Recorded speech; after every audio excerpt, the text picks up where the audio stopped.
TV UAC y el Centro de Investigación Interdisciplinaria de la Facultad de Filosofía presentan Tiempo y Memoria con Cecilia Figueroa. Comenzamos. Buenas tardes, bienvenidos a una emisión más de este programa. Hoy vamos a hablar de un tema que nos compete como sociedad y es la forma en la que se enseña la historia, sobre todo en la primera formación de los niños, primaria, secundaria. Vamos a aterrizarlo en secundaria porque se trata de una investigación que se hizo para alumnos de tercer grado de secundaria. Y tiene que ver porque nos causa mucha risa ver, por ejemplo, estos sondeos bobalicones de las televisoras de televisión abierta, en donde para hacer sorna de los mexicanos les preguntan qué fue primero, si la independencia o la revolución.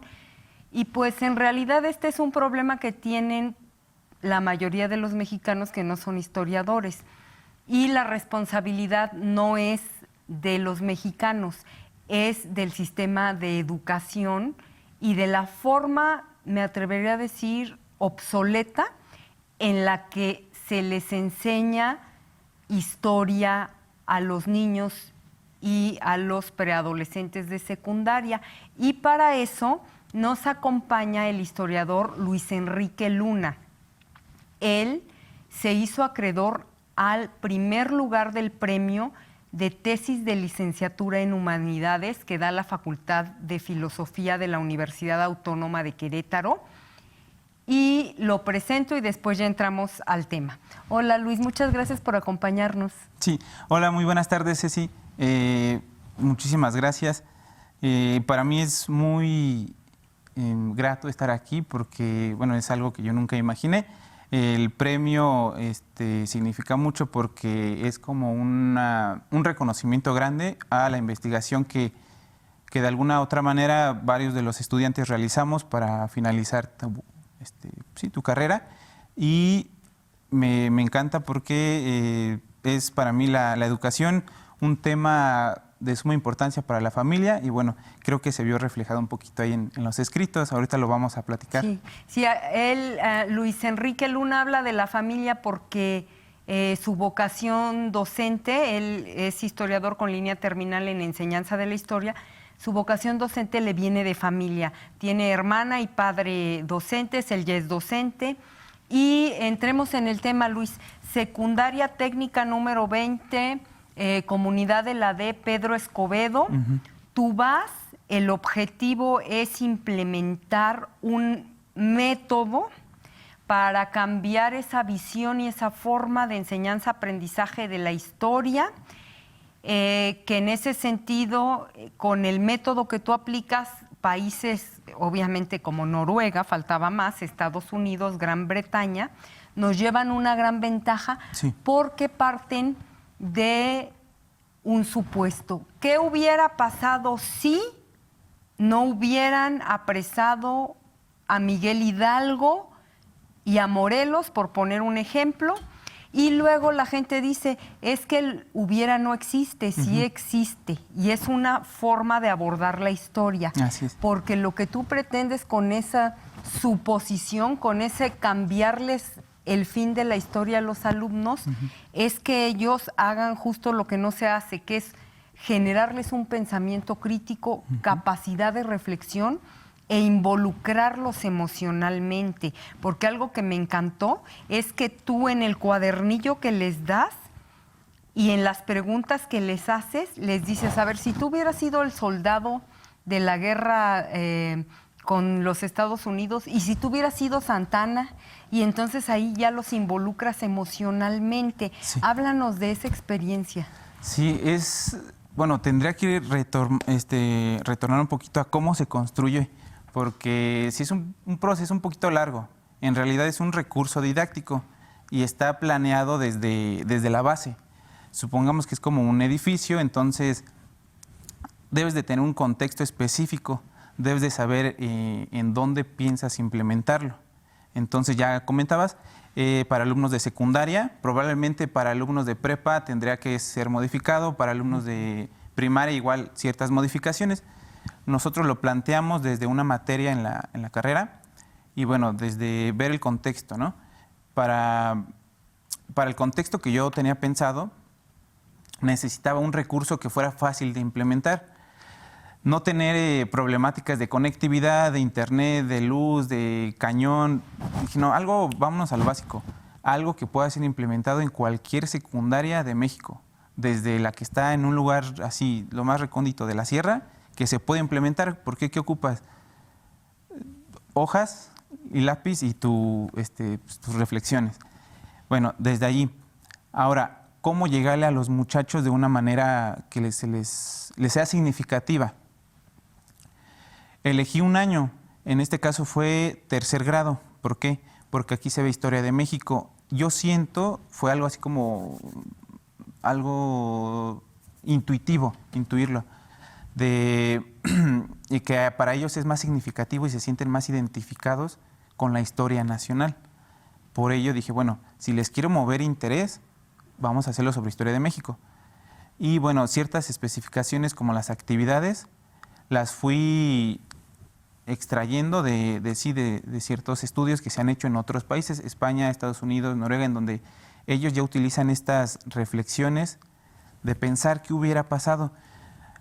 No sé si es ocioso, pero yo soy mucho así de estar preguntándome, bueno, ¿qué hubiera pasado si no hubiera tomado esta decisión? ¿Qué estuviera haciendo yo ahorita? Y comienzo a irme como en retrospectiva y se construyen cosas y vas repasando, pues ahora sí que tu vida, de tal manera que te vas conociendo más a ti mismo. Y dije, bueno, podríamos intentar algo así tan sencillo, pero en la historia nacional, ya con temas más complejos, y ir retomando la historia, pero en retroceso, e ir modificándola. Y creo funcionó pues bien. En términos generales funcionó bien. De hecho, tú retomas, esto es algo interesante, tú retomas a otras disciplinas, no solo es la historia, es obviamente la pedagogía, es la psicología, la sociología, la filosofía. Y qué bueno que hablas de este ejercicio que tú haces cotidianamente de decir, ¿y si no hubiera tomado esta decisión? ¿Y si hubiera tomado la otra? Porque justo el psicoanálisis y que se centra en el individuo, entiendo que hace eso, ¿no? Te hace que te remontes al pasado y que te hagas esas preguntas. Y lo que mucha gente no sabe es que la historia hace las veces del psicoanálisis, pero no en el individuo, sino en sociedad. Porque si no hacemos ese ejercicio, no sabemos quiénes somos como país, como sociedad, como colectividad, ¿no? Sí, así es. Y sí, se me estaba pasando ese dato. Al momento de construir el formato de recurso, traté de abarcarlo de diversas ramas, porque igual algo es a lo mejor de la naturaleza mía, de siempre estar como que leyendo ciertos datos interesantes aunque no fueran historia, me iba a ver, estoy leyendo un libro de psicología, ahora filosofía. Dije, a ver, ¿cómo puedo ya tratar de rescatar o unir estos conocimientos que de alguna manera como que trataba ahí de tener, cómo bajarlos y aterrizarlos en mi trabajo? Y sí es cierto, porque algo que mencionaban, y creo que estarán de acuerdo la mayoría de los psicólogos, es que este tipo de reflexiones las tenemos los seres humanos de manera pues, como innata o se presentan en todos, y no solo una o dos veces al día, sino que muchos de nosotros nos las pasamos preguntando, pues, que probablemente hubiéramos sido más felices tomando otras decisiones y demás. Entonces es algo que todos tenemos. Y bueno, como te digo, fueron varias cuestiones que fueron armando ya en sí el recurso didáctico, y ahí está el producto. Y ahora háblanos de, bueno, primero yo creo que es importante el contexto, porque tú de hecho partes del contexto. Estás en una comunidad que no es rural, pero sí lo es, porque no hay biblioteca, no hay internet, los chavos llegan tarde porque es como que van de muchas comunidades. O sea, estamos hablando de un sistema educativo y de unas instalaciones precarias, ¿no? A eso te enfrentaste en PRI. Y además te tocó en la mañanita de 7 a no sé qué, y entonces decías que tenías que tener mucha paciencia para que todos llegaran, porque llegan tarde, porque el transporte, porque no sé qué, porque llovió, porque... Bueno, todos esos como avatares a los que te enfrentas, ¿no? Ya, llegas... Y a mí sí me llamó mucho la atención, y eso te lo aplaudo y tengo que reconocértelo, esa capacidad maravillosa que tienes de contarles temas que a los chavos y a los adultos nos parecen bien aburridos. Y por lejanos, por complejos, por 1000 factores, ¿no? Por ejemplo, las intervenciones en México, ese es el tema que usas en este cuadernillo, que es tu recurso didáctico. Primero, la independencia de Texas, ¿cómo es que perdimos Texas? 2, la intervención norteamericana del 46 al 48, ¿cómo es que Estados Unidos nos invade y perdemos más de medio territorio? Y en medio de esos 2 acontecimientos, la guerra de los pasteles. Y tú tienes una habilidad maravillosa en contarles, es un cuento, o sea, tú les recreas un cuento que no tiene nada que ver con los textos, con los libros de texto aburridísimos, pero además los involucras. Y entonces ahí es cuando les empiezas a decir, a ver, y si tú hubieras sido uno de los soldados que combatió contra el ejército gringo, ¿qué hubieras hecho? Y si tú hubieras sido Santana, y si tú hubieras sido... Y entonces los vas involucrando emocionalmente y eso se nota en las respuestas que te dan. ¿Qué me puedes decir de eso? O sea, ¿qué detectaste respecto a la forma horrenda en que nos enseñan la historia de fulanito de tal personaje en tal día y a tal hora hizo tal cosa? Súper descontextualizado, fragmentado. ¿Tú qué resultados obtienes al involucrarlos emocionalmente y al contarles una historia que es un cuento? Sí, pues mira, ¿cómo comenzar? Yo crecí desde primaria, secundaria, tuve maestros sí muy tradicionalistas, pero también siempre se da el caso en el que uno, ahí entre los 500 tal vez, espero no decir algo incoherente, pero siempre hay uno que es muy bueno. A mí me gustaba mucho un maestro de secundaria que contaba estos datos duros, pero platicados. Y eso para mí siempre se me quedó más grabado. Dije, algún día quiero escribir, porque a mí me gusta escribir cuentos o bocetos de novelas o así, ¿no? Entonces, la literatura es como que me gusta y se me... Se facilita. Se me facilita. Entonces dije, bueno, quiero ya emplearlo, lo que sé, en mi recurso.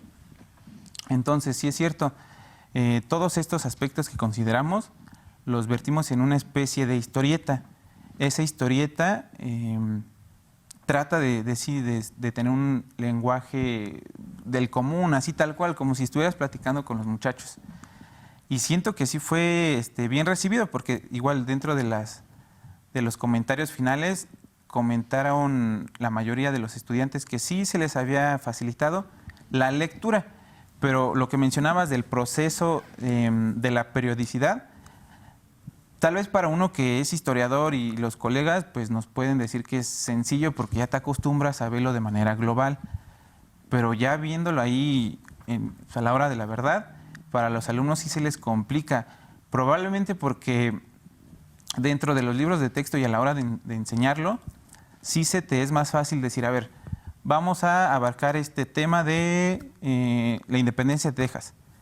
Lo ves, lo retomas, lo analizas, algún trabajo, alguna tabla comparativa, mapa conceptual, etcétera, y luego como que cortas.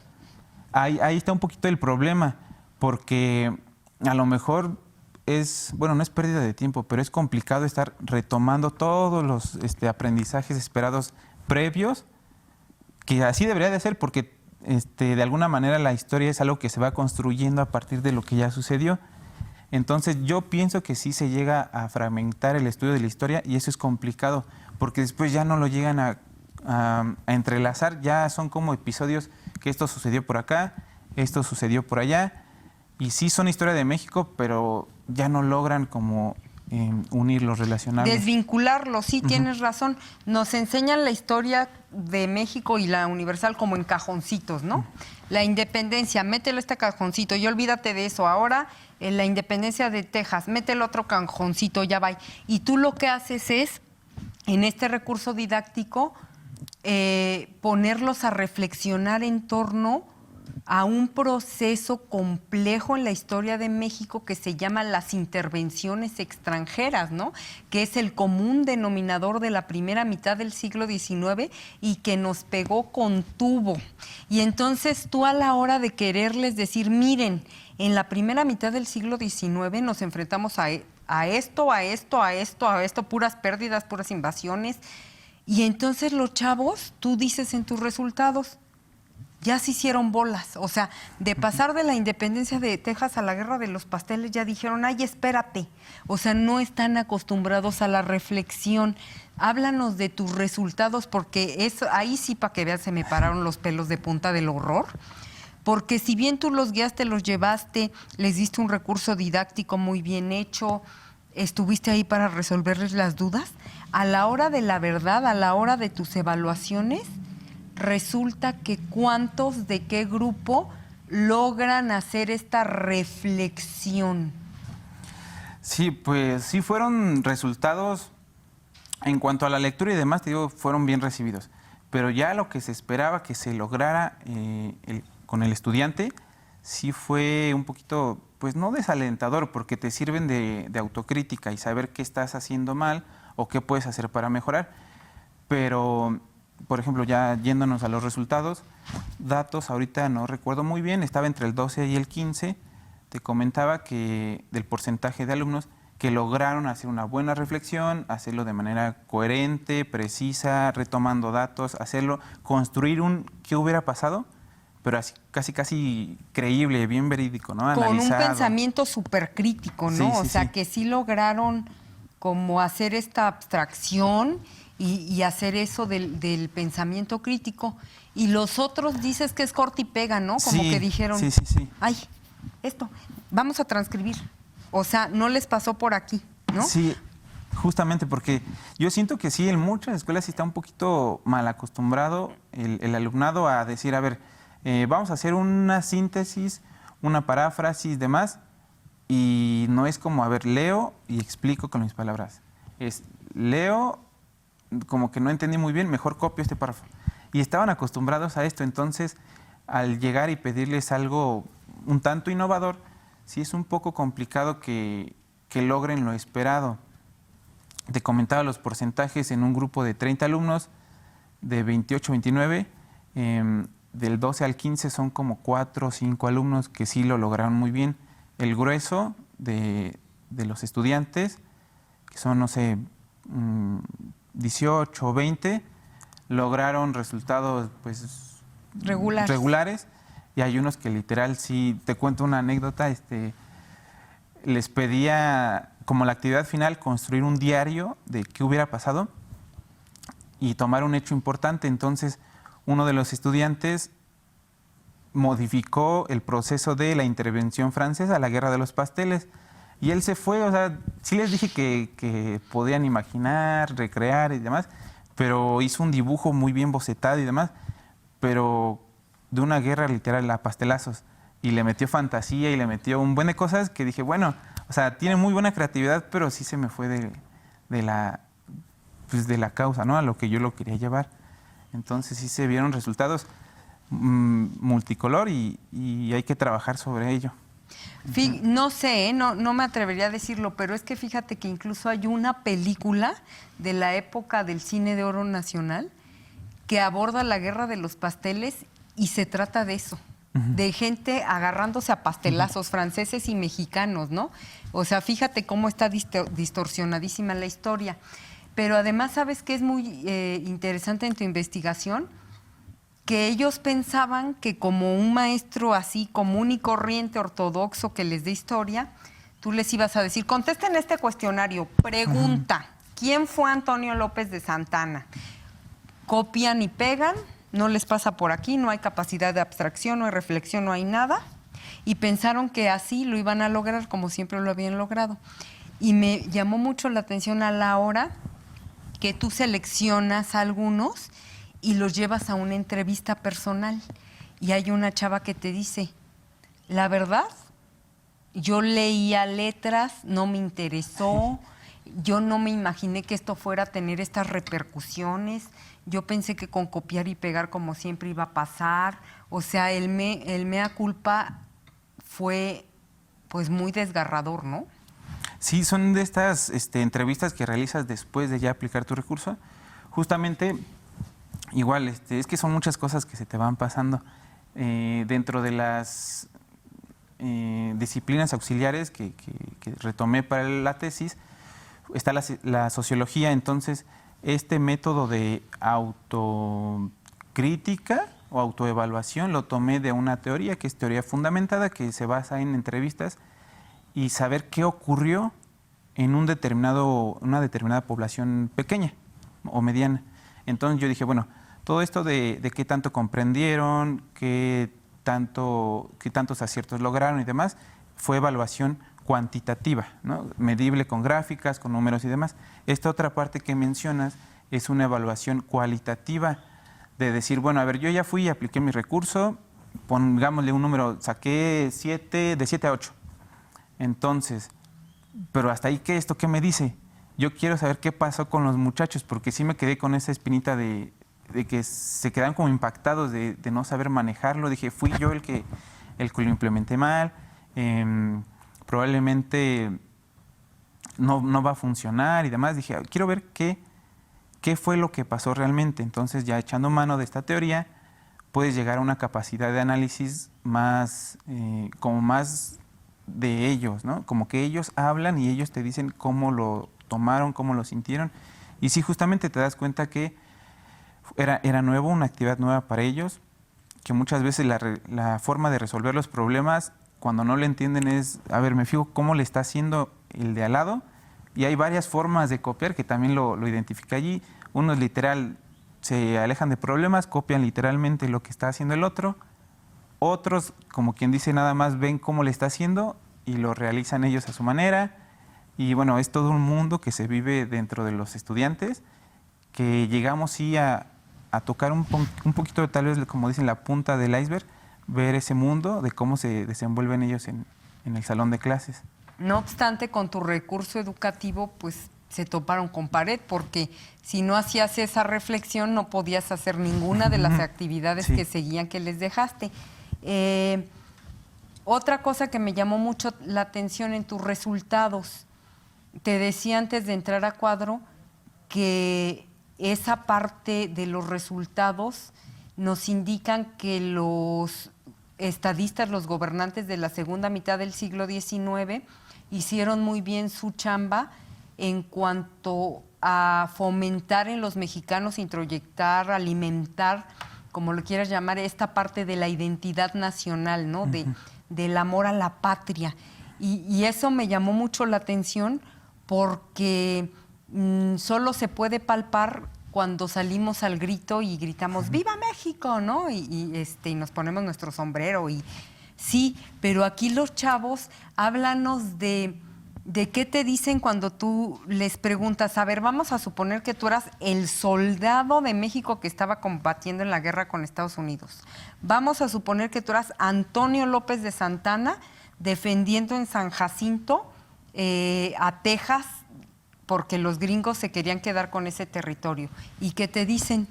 Sí, pues se nota el cierto enojo que hay. Yo siento que también viene desde el contexto, porque, bueno, como te mencionaba, son muchas cosas que tuviste que haber visto para tratar de crear un recurso que sí va a funcionar.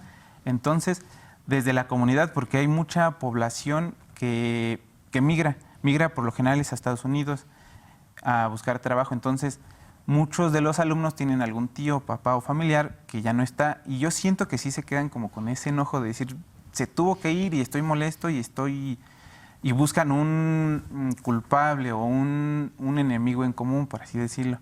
Entonces, igual parte de la secuencia fue esto de comentar sobre la migración y demás, y siento que ahí se vio reflejado ya cuando les preguntaba y hacer este juego de roles, ¿no? De ponerte en el lugar del soldado, de ponerte en el lugar de Santa Ana.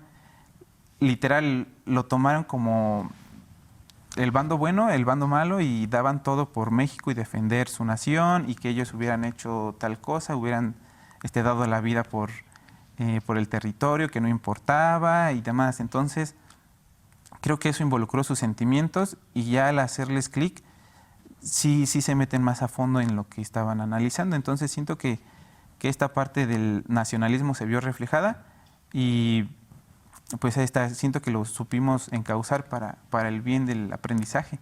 Y finalmente, porque nos queda ya muy poco tiempo, lo que sí se logró, que yo creo que es mucho para la forma en la que enseñamos historia, conceptos. Por ejemplo, ¿qué conceptos lograron aprender con H que no existían en su entorno, en su cabeza, de este ejercicio que tú les pones? Bueno, yo creo que de los básicos está el de intervención. Probablemente ellos dominan y conocen guerra y demás, ¿no? Pero esta intervención que muchas veces, y se los comentaba dentro de la secuencia, no solamente es bélica, sino también puede ser política, puede ser económica, y esto impacta muchísimo en tu nación. Y sí lo hacíamos este juego de, a ver, esto pasó en la historia, en el pasado, y ahorita, ¿cómo se podría vivir esto de las intervenciones? Hay intervenciones ahorita, ya no en guerra, ya no militares, pero hay intervenciones, y ahí se les prende igual el switch y andan relacionando el presente con el pasado. Uh-huh. Que finalmente, qué bueno que terminas con eso, Luis Enrique Luna, porque ese es el objetivo de la historia, aunque la gente no lo crea. El único objetivo de la historia es remontarse al pasado para entender el presente. No hay otro. Así debe ser. Bueno, se nos acabó el tiempo. Luis Enrique Luna, muchas gracias por habernos acompañado. No, muchas gracias por la invitación, y pues sí se va de volada el tiempo cuando estás uno y platicando. Nada más un anuncio. El próximo año estará publicada esta investigación juntas con otras que obtuvieron este premio a las humanidades. A nuestros televidentes, muchas gracias por habernos acompañado, y nos vemos en la próxima emisión. Buenas tardes. TV UAC y el Centro de Investigación Interdisciplinaria de la Facultad de Filosofía presentaron Tiempo y Memoria con Cecilia Figueroa. Hasta la próxima.